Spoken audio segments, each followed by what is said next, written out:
I have endeavored to tell the story of coffee in a practical way so as to make the information valuable alike to consumers and dealers. I have been induced to add to the innumerable company of books from the fact that there seemed to be a want for a work which, besides furnishing statistical and historical matter relative to the coffee plant, should give the reader a thorough knowledge of the characteristics of the world's coffee supply and the mode of preserving and preparing the coffee bean so as to best secure all those qualities which made coffee the favorite beverage with most of the civilized nations of the earth. My reliance has been chiefly upon 20 years' experience as a dealer, and such information as was to be gathered from a trip round the world. I have to acknowledge my indebtedness to many books for the facts regarding coffee culture and historical matter relating thereto, and also to a large circle of business acquaintances for valuable statistical information. To mention them specifically is hardly possible and would be of little interest to the general reader. It is, however, but just that I should here recognize the many courtesies and favors rendered me by General Joseph Nemo, Jr., Chief of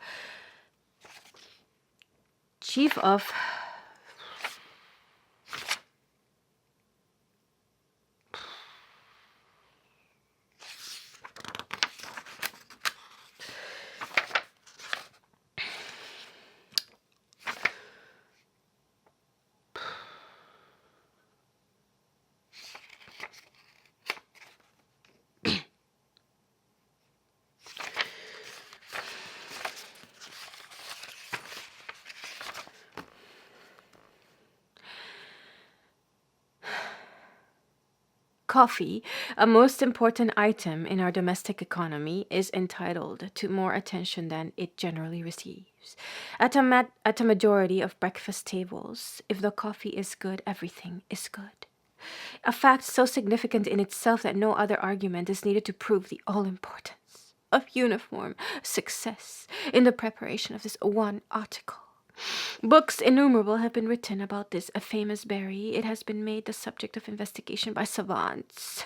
Government commissions have made voluminous reports upon the soil, climate, and varieties of the plant desirable for production, yet little attention seems to have been given to what is really the most important branch of the subject, viz., the selection and treatment of the bean subsequent to production, so as to ensure with a proper degree of certainty the development of its admirable qualities in that much to be desired article.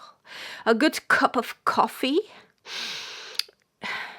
In issuing this work, therefore, while including some facts of general interest relative to production, I have given greater prominence to those which relate to consumption and are likely to prove of immediate interest and benefit to dealers in coffee as well as coffee drinkers.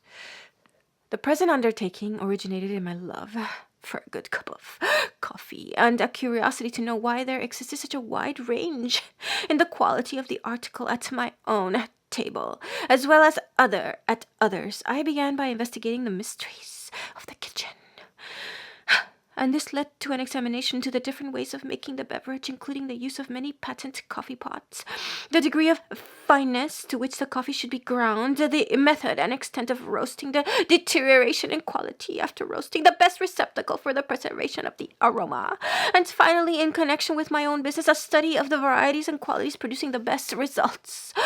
This, as may be inferred, extended over a period of several years and through many hundreds of experiments, and since then I have had an opportunity to verify impressions then formed by observations made in some of the principal coffee producing and consuming countries. Grown in different and widely separated parts of the world, it is natural that there should be a considerable difference in the appearance, quality, and flavor of coffee. It is not, therefore, strange that individual tastes accustomed to the use of a particular variety should prefer it to other kinds which possess possibly even greater intrinsic value. It is the difference in tastes and opinions which renders it a difficult task for even an expert to point out an infallible way of suiting every consumer. There are, however, conditions both in the selection and preparation of the bean which apply equally to all varieties, and which, if observed, will add greatly to the satisfaction of lovers of coffee. It is not within the scope of this little volume to treat of matters that chiefly concern the producer, except to take a cursory glance at such items as may have a direct bearing upon supply, such, for instance, as the ravages of leaf disease in Ceylon or the labor problem in the Empire of Brazil.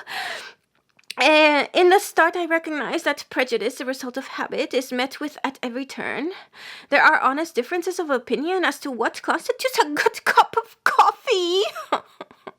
And therefore it is not my design to attempt to convince the lover of black coffee that a weaker beverage is the more palatable, or to argue with those who are best pleased with an infusion made by grinding the fragrant bean with some foreign substance. Experience has demonstrated that the beverage is one that speedily wins friends.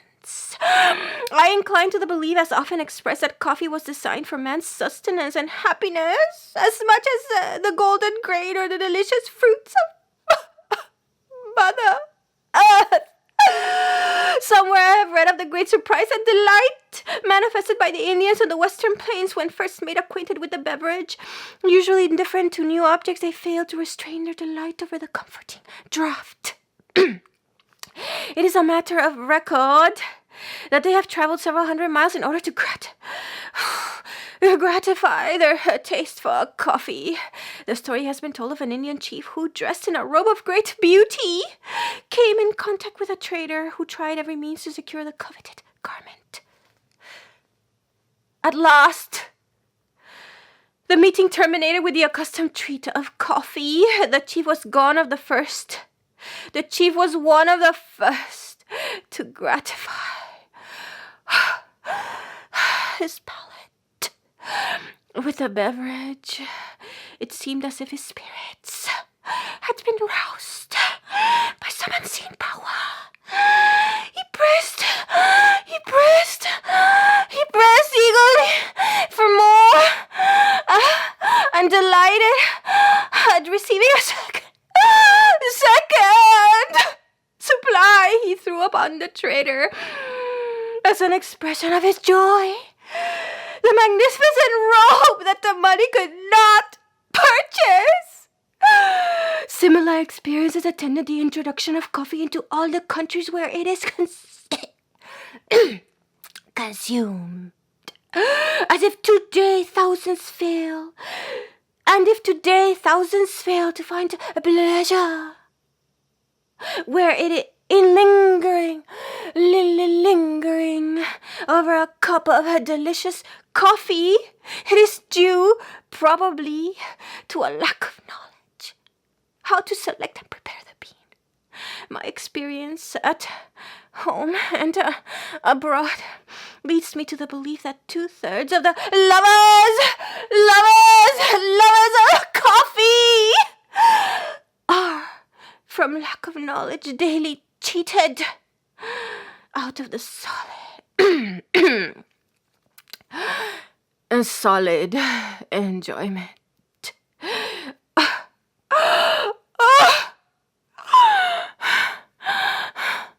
of an ideal